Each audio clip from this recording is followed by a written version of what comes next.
Would you sell them out? A question for American lawmakers about Ukraine. Imagine that freedom was in decline around the world. Imagine that things had gotten so bad that a dictatorship actually invaded a democracy with the express goal of destroying its freedoms and its people. And yet, imagine that these people fought back. Imagine that their leaders stayed in the country. Imagine that these people got themselves together, supported, and joined their armed forces, held back an invasion of what seemed like overwhelming force. Imagine that their resistance is a bright moment in the history of democracy this whole century. We don't have to imagine. That attack came from Russia, and those people are the Ukrainians. Would you sell them out? Americans have an alliance in North America and Europe, which has existed for more than 70 years with the goal of preventing an attack from the Soviet Union and then from Russia. Imagine that when the Russian attack came, the hammer fell on a country excluded from that alliance. Ukraine indeed took the entire brunt of the invasion, resisted, and turned the tide. A task assigned to countries whose economies, taken together, are 250 times larger than Ukraine's. In so doing, Ukraine destroyed so much Russian equipment that a Russian attack on NATO became highly improbable. With the blood of tens of thousands of its soldiers, Ukrainians defend every member of that alliance, making it far less likely that Americans would have to go to war in Europe. Would you sell them out? If there is anyone out there who still thinks that NATO had anything to do with Russia's invasion of Ukraine, consider this. Invading Ukraine made Russia far more vulnerable. If Russia actually feared NATO, invading Ukraine would be the last thing it would do. Russian leaders are perfectly aware that NATO will not invade Russia, which is why they can pull troops away from the borders of NATO members Norway and Finland and send them to kill Ukrainians. For this whole century, American politicians and strategists of all political orientations have agreed that the greatest threat for a global war comes from China. The scenario for this dreadful conflict, in which hundreds of thousands of American soldiers could fight and die, is the Chinese offensive against Taiwan. And now, imagine that this can be diffused at no cost and with no risk. The offensive operation the Chinese leadership is watching right now is that of Russia against Ukraine. Ukrainian resistance has demonstrated how difficult a Chinese offensive operation in the Pacific would be. The best China policy is a good Ukraine policy. Will we toss away the tremendous and unanticipated geopolitical gain that has been handed to us by Ukraine? There is nothing that we could have done on our own to so effectively deter China as what the Ukrainians are doing.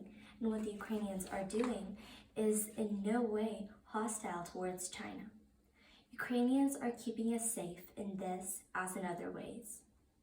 Would you sell them out? Imagine, because it's true, that the whole world is watching the war in Ukraine. From everyone else's point of view, whether they like us, hate us, or don't care about us, Ukraine seems like an obvious ally and an easy win for the United States. Anyone around the world, regardless of their own ideology, knows that Ukraine is a democracy and America is supposed to support democracies.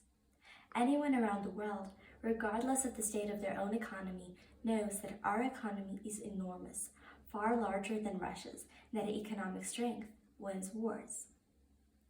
Anyone around the world can easily say that Americans are not at risk in Ukraine, and that Americans draw extraordinary moral and geopolitical gains from Ukrainian resistance. From the point of view of all observers, in other words, defunding Ukraine would demonstrate enormous American weakness. Is that the face we want to show the world? Do we want to tell everyone that we are unreliable and unaware of our own interests? Ukrainians with American help make Americans look sensible and strong. Would you sell them out? Imagine that this is a winnable war, because it is. Russia's main strategic objective the siege of Kyiv was not achieved. Ukraine won the Battle of Kyiv. Russia was forced to retreat from Kyiv and Chernihiv and Sumy oblasts. Imagine that Russia's campaign to take Kharkiv failed. Ukraine won the Battle of Kharkiv. Imagine that Kherson, the one regional capital Russia has taken in this war, was taken back by Ukraine. Ukraine won the Battle of Kherson. Snake Island, lost early in the war, has been taken back by Ukraine. Ukraine has taken back more than half of the territory seized by Russia in this invasion. Knowing that all of this is true, imagine that Putin knows it too. Russia's main offensive instrument, the paramilitary Wagner Group, staged a coup against Putin and that Putin had to kill its leader. Imagine that Putin knows he cannot really take much more Ukrainian land, not without American help anyway. Ukraine has a theory of victory that involves gains on the battlefield. Putin has a theory of victory that involves votes in the US Congress. Putin thinks he has a better chance in the capital than he has in Kyiv. Should we prove him right?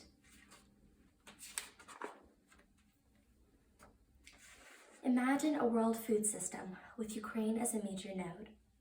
In normal times, Ukraine can feed 400 million people, and usually, the UN World Food Program depends upon Ukraine. Ukrainian exports feed some of the most sensitive parts of the Middle East and Africa. Much of the instability in those regions is related to shortages of food. Russia has destroyed a major dam to destroy Ukrainian farmland and mined Ukrainian farms on a huge scale. Russia targets ports and grain storage facilities with its missiles and claims the piratical right to stop all shipping on the Black Sea with its navy. And yet, imagine that Ukrainians resist here as well. Ukrainian farmers are hard at work. Ukraine still supplies food to the World Food Program. Ukrainians, through their own innovative weapons and clever tactics, managed to intimidate the Black Sea fleet and open a lane for commercial shipping, that they are feeding the people who need to be fed. Would you sell them out? Imagine that we were a country that cared about war crimes. And imagine that there was a law, an international genocide convention, that defined 5 actions that constitute genocide, and that Russians have committed every one of those crimes in Ukraine. I cannot keep on writing about imagining when I have seen some of the death pits myself. I cannot say imagine when writers I know have been murdered because they represent Ukrainian culture. I cannot stay with my device when I read that the Russian state boasts of having taken 700,000 Ukrainian children to be Russified, when every day Russian propagandists make clear that Russian war aims are exterminationist. And yet, Ukrainians resist and persist. This is a genocide that can be stopped, that is being stopped. We are living within the scenario, the one we say that we have been waiting for, when American actions can stop a genocide, simply by helping the people who have been targeted, simply by paying their taxes. Whenever the Ukrainians take back land, they rescue people.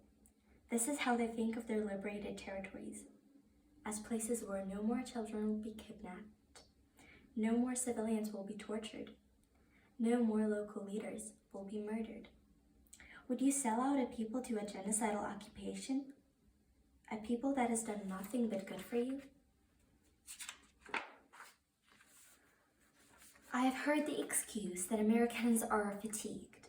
I have been in Ukraine 3 times since the war began. I have been in the capital and in the provinces.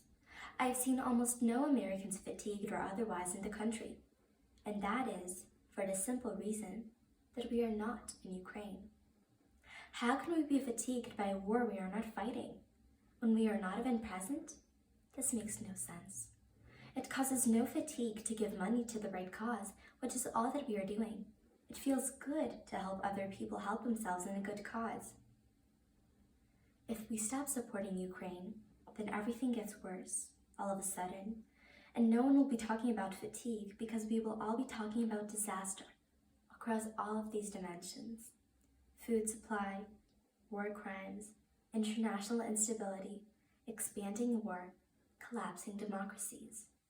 Everything that the Ukrainians are doing for us can be reversed if we give up. Why would lawmakers even contemplate doing so?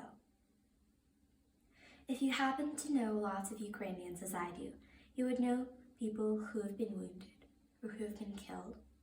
You would know people who get through their days with dark circles around their eyes, because everyone has dark circles around their eyes. You would know people who have lost someone, because everyone has lost someone. You would know people who are grieving and yet who are, nevertheless, doing what they can do. You would not know anyone in Ukraine who believes that fatigue is a reason to give up. Would you sell such people out? I've heard the other excuse that we need to audit the weapons we send to Ukraine. The expenses are minimal and the gains are great. A nickel on our defense dollar, achieving what we cannot ourselves do with all the rest. And here's the thing, the weapons we send to Ukraine are the only ones in our stockpiles that are being audited. They are being audited not by accountants in suits and ties, but by men and women in camouflage. They are being used, and used well, by people whose lives are at stake, and whose country's future is at stake. Ukrainians have used American air defense more effectively than anyone knew that it could be used.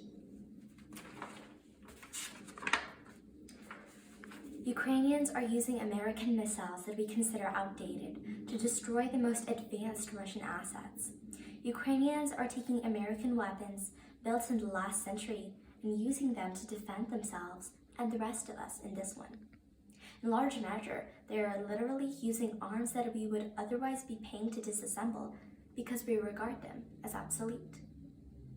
If that battlefield audit done by the Ukrainian army is not good enough, well, then, by all means, American lawmakers, come and visit Ukraine and see for yourself. You and your staffers would be very welcome. Ukrainians want you to come.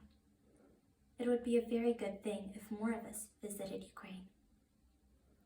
I will tell you what I witnessed in Ukraine. When Ukrainians see American weapon systems, they applaud. Would you sell them out? Postscriptum. This piece was written with legislators in mind.